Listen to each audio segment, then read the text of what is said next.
إذا هل تستطيع أي قوة أن تضرب الشعب اليمني؟ لن تستطيع أي قوة أن تضرب الشعب اليمني. فيصل فاكر إنه أيضا هيقدر يبني قوة جوية ويجيب إنجليز وبتاع. امبارح قريت خبر إنه هيعمل مطار قرب اليمن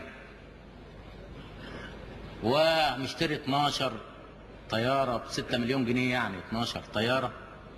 وبقول له 12 طيارة دول بنقدر نخلص عليهم في 5 دقايق.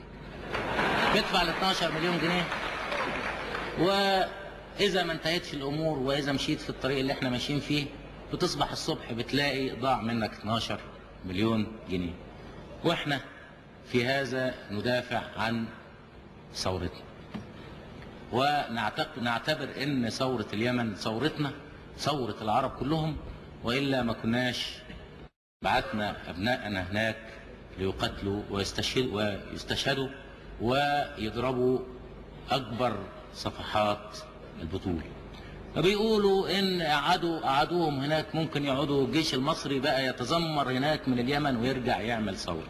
بنقول لهم والله نأبكم بيجي على شونا وأحلامكم أحلام عصافير.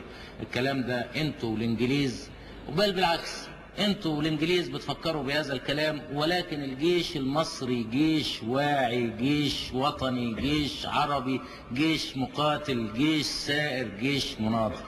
وإذا كان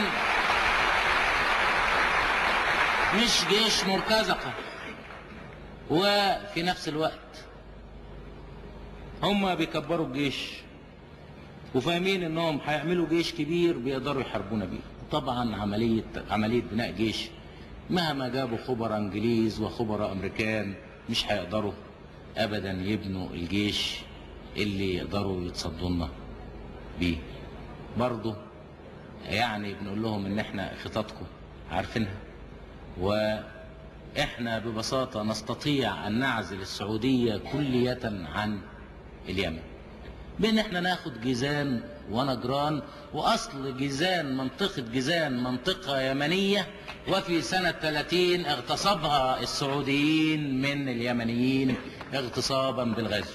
وممكن اليمنيين انهم يطالبوا بمنطقة جيزان ومنطقة نجران، وسنحارب في هذه المعركة المصريين مع اليمنيين.